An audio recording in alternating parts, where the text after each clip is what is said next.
And the podcast begins with a song of rebellion. How can this podcast. be my life? CD burners. This is actually very nice. I don't know if it's like a change of scenery or what, but I like this. Well, it's cool. I mean, okay. Hi, guys. Welcome to the new set. At least it's like the temporary set. CD burners. We have moved studios to my house. These walls are probably not going to stay white forever, but they are white right now. And if these walls could talk, they wouldn't say much because this is like 2 weeks old. Yeah, you turned your garage into a little podcast studio just for you guys. And, you know, the fact that you guys are just complaining and TJ turned his living space into a podcast studio for you, you know, just think about that. Something to think about when you guys go to bed tonight. Think about it when you're talking shit in the comments. It's actually okay. I don't mind it. I think it's annoying and stupid, but I also think that it means that people care about something and enough to be like, you're wrong, fuck you. But also at the same time, listen to the whole thing. Like, we're picking clips that are funny and that will probably get you riled up. Yeah, the clips that get chosen are definitely the ones that will make people mad. Yeah, and have gotten me in actual trouble before. DC talk. I can't. I'm not saying I have. I can't. I'm not saying anything. DC talk about it anymore. No, I'm not saying anything. Got hit with a cease and desist on that one. A C and DC talk. A decent assist. That's what it stands for, actually. I mean, I don't care. I think it's funny. It's entertaining to me to like, because now I have to, not on socials a lot, but I have to approve the post and what are the collaboration posts. So I get notifications and I'm just like, every once in a while I'll see like, fuck that homeless guy. And I'm like, I mean, it's warranted. I agree with you guys is the thing.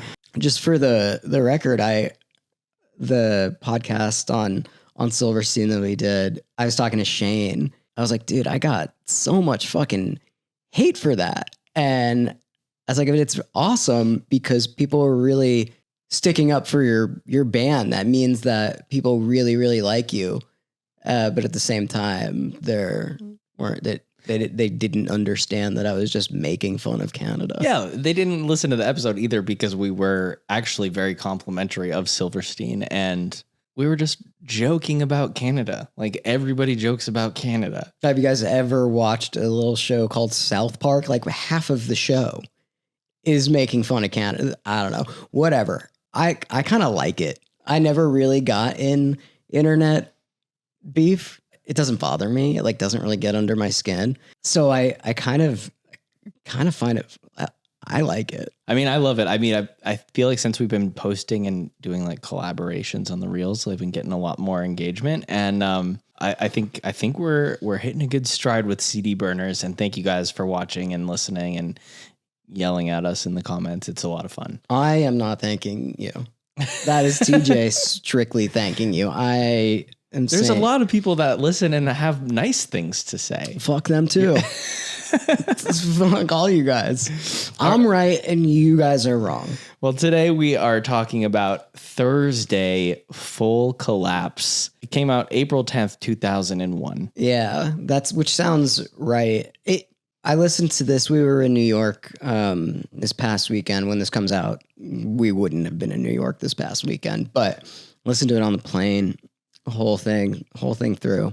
And it sounds, I understand a car crash. I understand where most of the bands that I played with and that had a sound in Tucson, like where they got it. They just wanted to sound like Thursday. Yeah, I really, really got it. And it's very interesting because this, like, the way that this album sounds, I'd love for somebody to go back to like 1950s and then show this to somebody and then go explain this. Explain what you hear to me. Their head would explode. Yeah.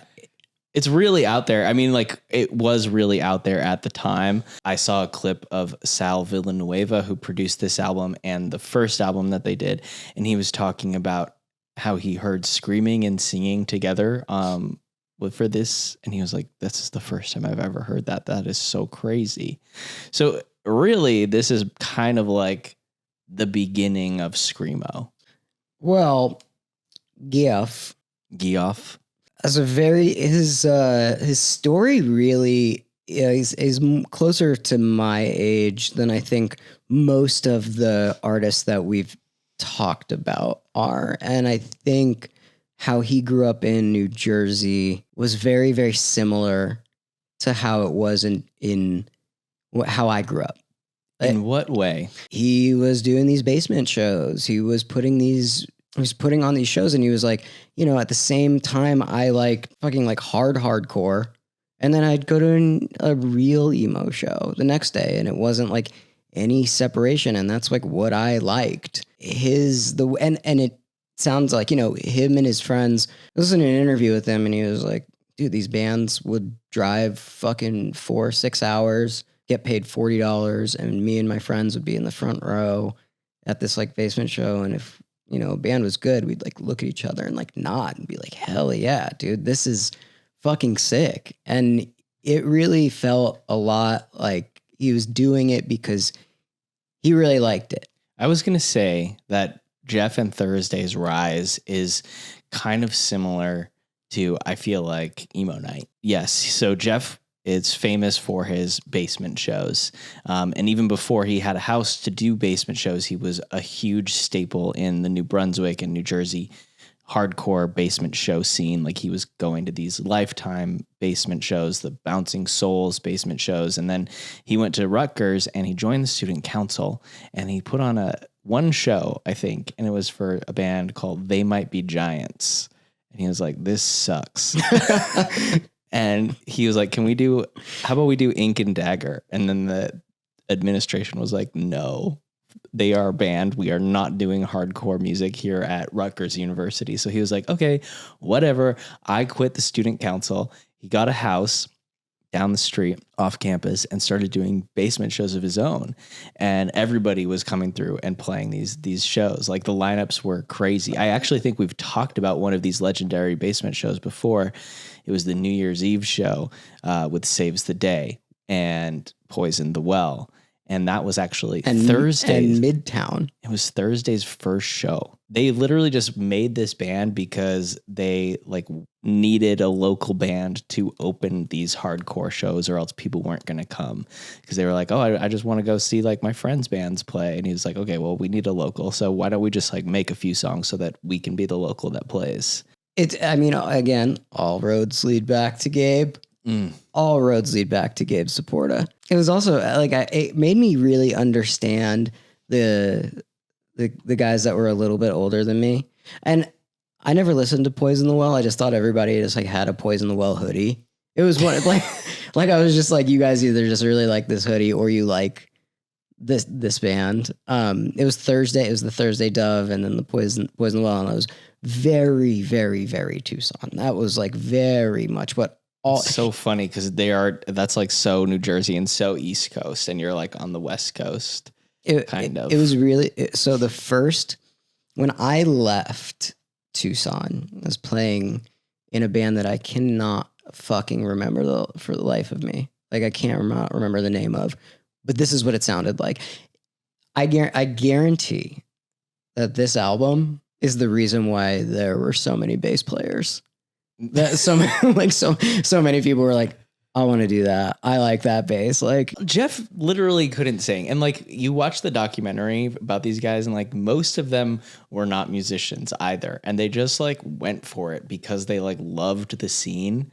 And I think that, yeah, like going back to what I was saying, like the trajectory of Thursday was not something that was ever planned. They just were on for the ride, and they did it because they loved the scene and the community. That was why this whole thing started. And then they just kept going.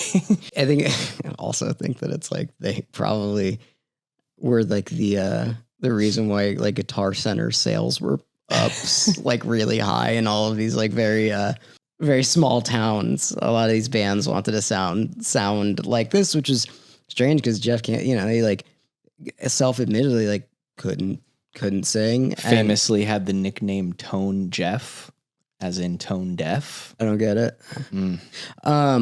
But then, at the same time, people were I was like, have you guys ever listened to Piebald? Like ever? It's like kind of the thing. I don't think that Travis from Piebald has ever sang a right note in his life. And it's like Piebald is one of my all-time faves. I love those guys. And it was part of the charm. And I think that is part of the charm of this album.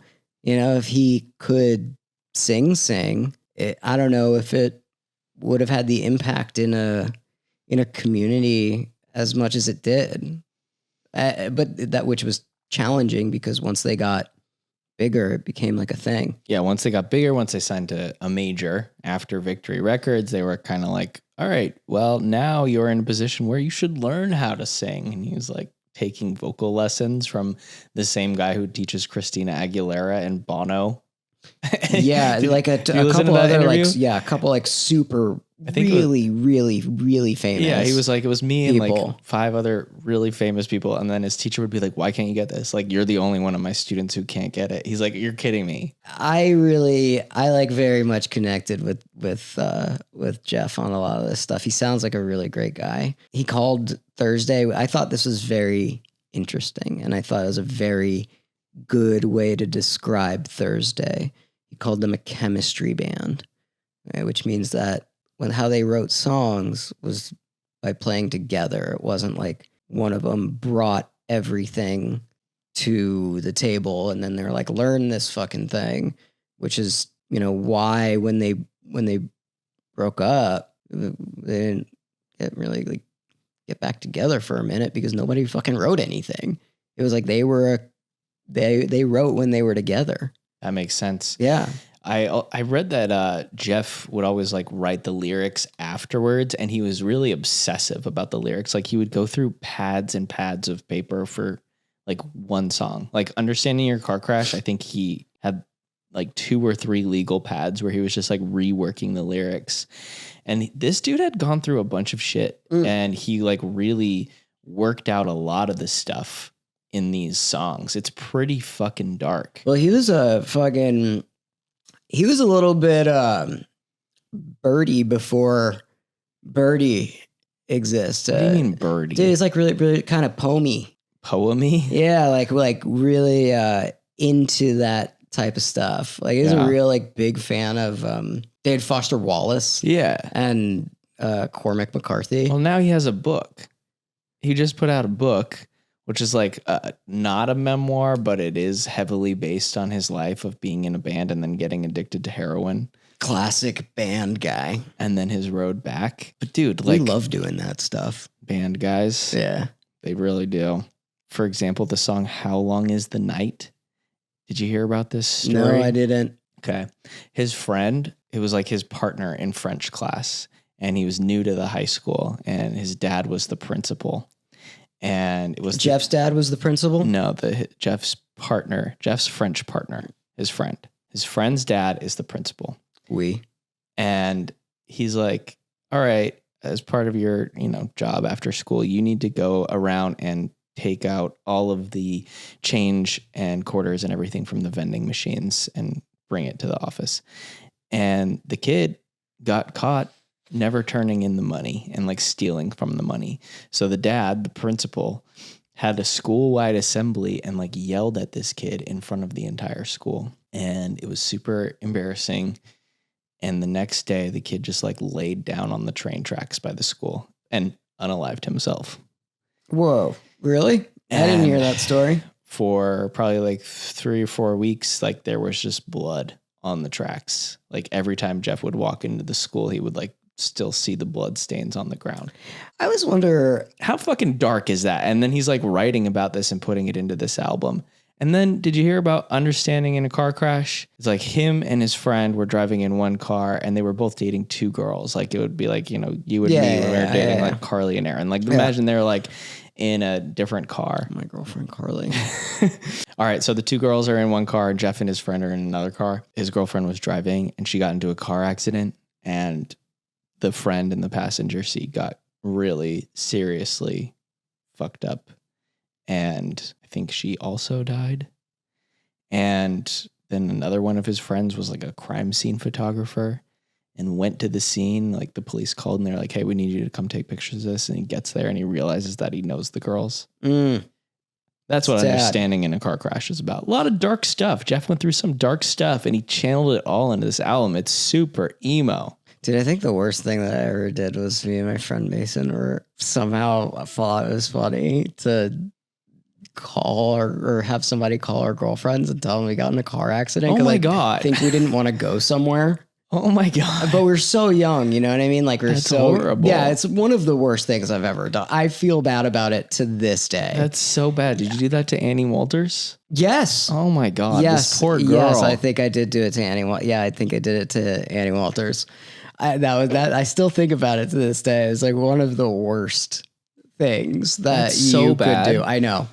It's weird that understanding a car crash was like a big MTV moment then after knowing that story. Yeah, so that's one of the main things about this band and like the importance of this band is the video for Understanding in a Car Crash started getting an incredible amount of play on MTV. And they made it for $1,000. Victory refused to pay for it. They were like, this song's not that great and we're not going to pay for this music video. So what they did was they got all their friends together. They pooled $1,000 and like some of their friends ended up going on to direct like crazy shit. I think one of them made like Pineapple Express, but that he worked on this music video for Understanding in a Car Crash. That's awesome. And they made this video for $1,000 and I don't know how, but it started getting play on MTV. And this was like because and while they were on tour with Saves the Day. So Saves the Day had been starting to get play on MTV. And I think somehow, some way, people were just looking at the Jersey scene and they were like, what else can we do here? Nirvana's over, grunge is over. Maybe this Jersey moment is like the next big thing. Who else is coming from these Jersey basements? Saves the Day. Oh, they're on tour with another Jersey band Thursday. Let's throw this Thursday video on there. And it was getting played on MTV like every 15 minutes. It's crazy how big of an impact Lifetime had on like everything. And I never hear that band name besides the guys in bands. Yeah. Like I never hear anybody be like, I'm a huge Lifetime fan besides the guys that started the biggest bands. I mean, this was a huge moment. I read that our friend Spencer Chamberlain, like he saw Thursday on TV. He saw this video and he was like, oh my God, this scene that we're a part of could be a big thing. This could be, maybe they're putting one of us on TV, which is pretty cool. Yeah, it's like the first time you're like hearing screaming on MTV. That's not like in the metal, like 80s metal. Yeah, or like I did it all for the Nookie. Yeah, like really. That's why I'm saying it's like a very strange genre. It's a very strange genre. Like I like it because it pulls in, you can tell it's exactly like what he likes. You know, and I was like, oh, I want to go to a hardcore show one night and then a emo show the next night. He was like, yeah, dude, I want to fucking see Earth Crisis one night and Rainer Maria the next night. And it all made sense to me. Like Thursday made sense to me after that.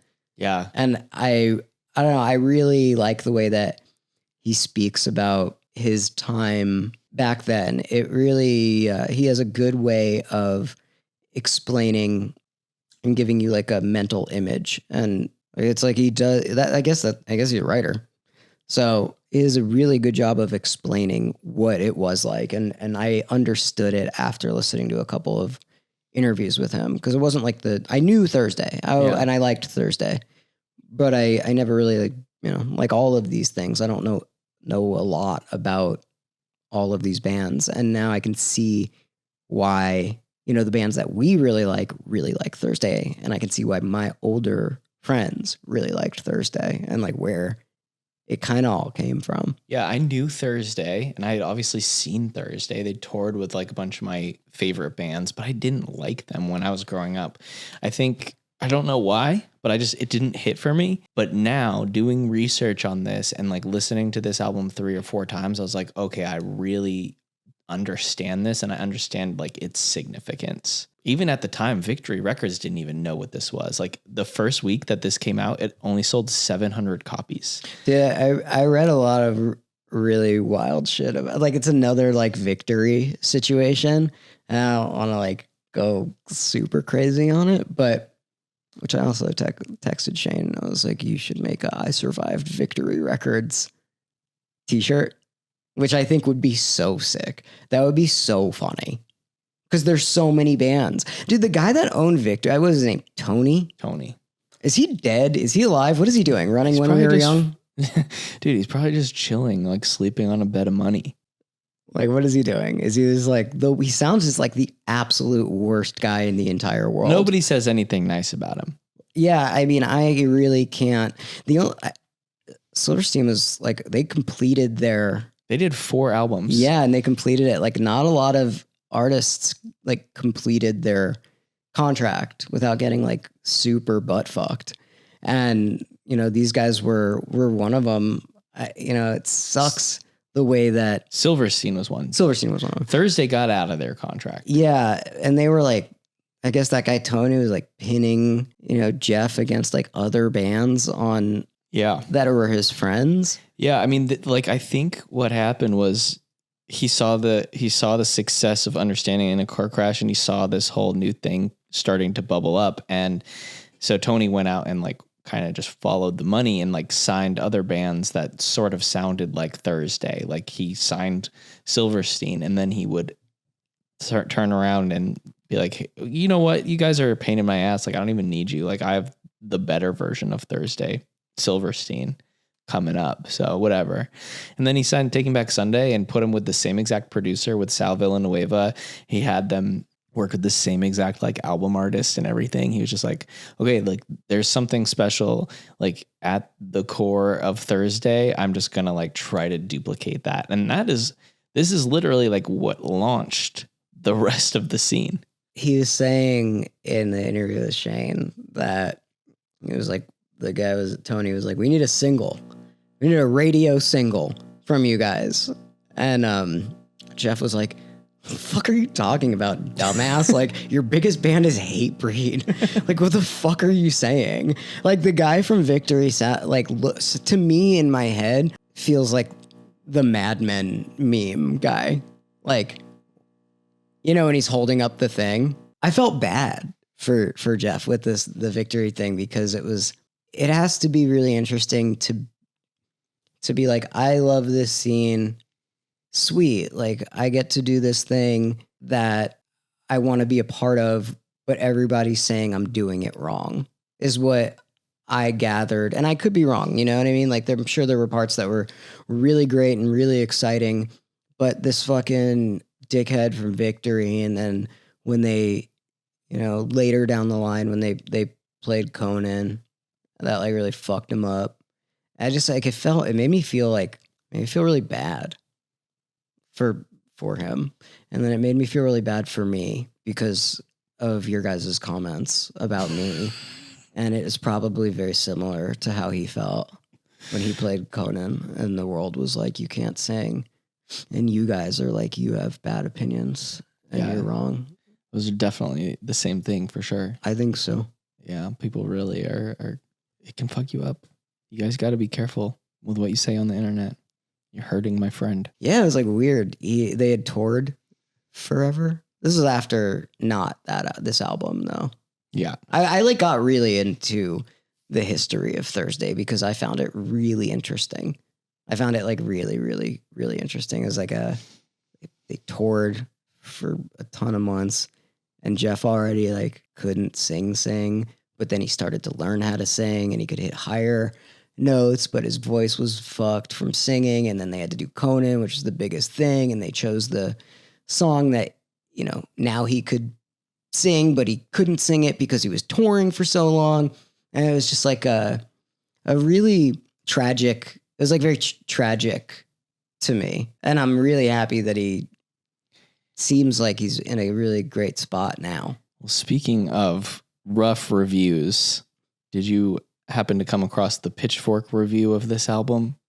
I can't wait It to is hear what Pitchfork says about it. It is a legendary rip apart. Like, it's one of their worst reviewed albums. They gave it a 5.6. They're debating about what genre to classify this album, and they say the genre is actually shit. It's great writing. It's awesome writing. They're so good. You guys, the music reviewers are so great. It says, I consulted my good friend with the latest mystery I needed him to unsolve for me. Uncharacteristically, he provided an answer to my question immediately and suggested Thursday be classified as simply shit. That's hilarious. They're so good at writing and so good at jokes. It's awesome.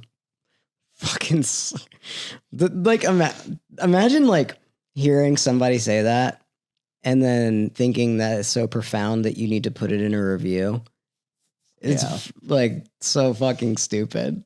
Well, They suck. What were your favorite standout tracks on this bitch? I Cross Out the Eyes. I really like. It's one of those things. It's one of those tracks that I like the verse more than the chorus, and like that's I really think it is interesting that he called it a chemistry band because the songs when you listen to it you can tell because they're not like there are parts but they feel like very thrown together. I thought that it was really interesting that they didn't do the screams. Tom from You and I did all the screams on Full Collapse. I didn't know that. Yeah. Well, was that in Joni's notes? No, you got to dig into the liner notes of the album. Also, that's where the dove came from. What do you mean? There's a mention of dove in Cross Out the Eyes. Oh, and so so they like don't know if it like it's a chicken or the egg situation. So they like don't know if the dove came before that or that inspired the logo. This is the one where I was like, all right, sweet. I'm on to the right track because the other single that I forgot what label was like, this is a single, put this out, was Standing on the Edge. I picked that before I read it, that it was picked out. Victory. They were like, this is the only one that's even close to a radio single. I was like, this song's great. And I was like, all right, I know what I'm saying. Yeah, you and Tony. Me and Tony. Same guy. Same type of dude. Just really great guys. Yeah. What were yours? I mean, to me, Thursday is one of those bands where like you say the word Thursday, like Understanding in a Car Crash just like immediately starts playing in my head. This is a real, you can play it at emo night when people are wanting like hits and you sneak that one in there. there. You can sneak that in there. Yeah, and you're like, I'm ahead. Yeah. I know what I'm talking about. I forgot how much I really liked this album, actually. Yeah. I really liked it. I liked that it kind of sounds bad. Yeah, no, for sure. I think that it's really charming. It actually like grew on me a lot. I like a lot of the spoken word stuff. Jeff famously like had a hand in the career of Touche Amore. He went on to produce the first My Chemical Romance album, which is pretty fucking crazy. Like for some kid who's just like, I love the scene, I want to throw shows in my basement, and like he just loved it so much that he knew there was something special about My Chemical Romance, even when they sounded like absolute trash. Like there was a point where like Gerard and Mikey came up to him at a house party at the Eyeball Records house with a guitar with 2 strings, and they were both out of tune, and they were like, hey, we're starting a band, like let us play it for you. And he was like, all right. But he somehow like kept in touch with these guys. They kept working on their music, and he was like, all right, there actually is something really special here. Like he's a curator. He's an appreciator of the scene. He understands when people are doing things for the right reasons, and he can see the potential, I think, in a lot of his peers. And I think that the scene owes a lot to Jeff Rickley. Yeah, this is why I like doing this podcast, because I didn't know all that shit. And now I basically just understood why everybody in my town was wearing a Thursday hoodie. Like that. I was like, okay, yeah, I get it now. I don't know if you took a look into Eyeball Records. I did, yeah. Really cool. Oh, yeah. Really, really, really cool. In 2020, they began releasing stuff with The Hive, which we've used to work with all the time. But they have Baby Goyard, Black Winter Wells, like Bring Me the Horizon. They put out stuff from Is the Hive still doing stuff? I don't think so. Horsehead, like Nate No Face, who's a Tucson guy. My Cat. They put out some My Cat, Murder by Death, Midtown, Gaslight Anthem. Really cool shit. Slug Christ. Like they had a really good taste, or have really good taste. It's pretty fucking cool. I learned a little bit about Eyeball Records. I knew them. But I didn't know that they were putting out shit from like... Yeah, that house, the Eyeball Records house, is like the center of the entire Jersey scene. Like that's where everybody would go and network and mingle and get wasted, and lived there. Like Mikey Way lived there. Like people, it was like 25 people at a time would just like live there and crash out. And then they would have parties with hundreds of people. And Alex was just a big supporter of the scene. Like he would bet everything to make these records. Look at what I don't know what he looks like. Alex Saavedra? Yeah. I'd like to talk to this guy. What's he doing now? I don't know what he's doing now. Maybe we should try to get him for an interview. It would be awesome. That'd I'd be really, super really cool. love to talk to this fucking guy about a lot of stuff. Really he does look like a guy. All right. Morgan, what do you have for if you like this, you might like that? All that shit that you just said? Well, no, a lot of those were like a little bit hip hop oriented. Came like famously from like Goth Boy Click stuff, which I thought was like Alex had the insight to see that, and I think that that's very cool. I don't know, man. These guys were influenced by At the Drive-In, and I was it's like you the can first. hear it. It's like the first thing, especially early At the Drive-In. I love At the Drive-In. They're Quicksand, Drive Like Jehu, which is Trombino's band. Like, Thursday and Drive Like Jehu are pretty dead at the center for like a lot of this stuff. I think one was probably an earlier wave, and then Orchid. Those are what I had. I think if you guys never listened to Quicksand or Drive Like Jehu or Orchid and you like Thursday, I think you go back and you'll be like, get it. And you never listened to it before. So I wrote down Armor for Sleep. True. They're another Jersey band, and Ben was actually at that show, at the fucking New Year's Eve show. Touche Amore, which is a obvious one, and As Cities Burn. Did you ever listen to them? It was one of the ones where I was like, I like this, and then I feel like they were from Arizona. Dude, As Cities Burn was sick. No, they're from Louisiana. But I really liked that band, and I guess they were really heavily influenced by Thursday. I would highly recommend you guys check out their album, Son, I Loved You at Your Darkest. I used to have a poster of it in my room. Like, I really, really liked it. But I feel like they were secret Christies. What were they on? I think they were on To the Nail, I want to say. Solid State, yeah. They were on the Christ labels. Maybe you're a secret Christy. I had a religious high school moment for a second. I think everybody had that thing. Yeah. Like, I mean, when they was like the as I'm wearing my shirt that says Christ, you're a secret Christy. I'm wearing this because every time we talk about Jesus on the podcast, it blows up. The reels go crazy. Does it? Yeah. The Lord. We could just turn to a Christian podcast. Yeah, we should turn to a right-wing Christian podcast. You guys just eat red meat. We just eat red meat and talk about God. Yeah, that sounds awesome. Yeah, that does sound awesome. Is there anything else that you want to say about Thursday? Let's see. Let me check my notes. Yeah, let me check my notes.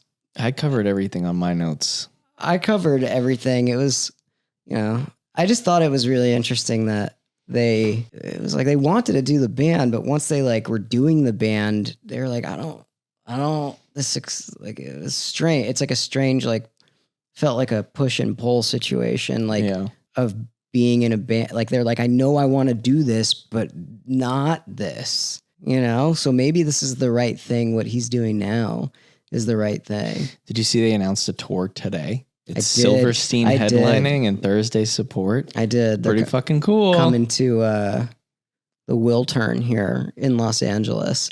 I've been talking to Shane. I've been talking to Shane. Will turn or won't turn? Look at the camera that doesn't exist. All right. Sorry about that. Goodbye, everybody. Bye.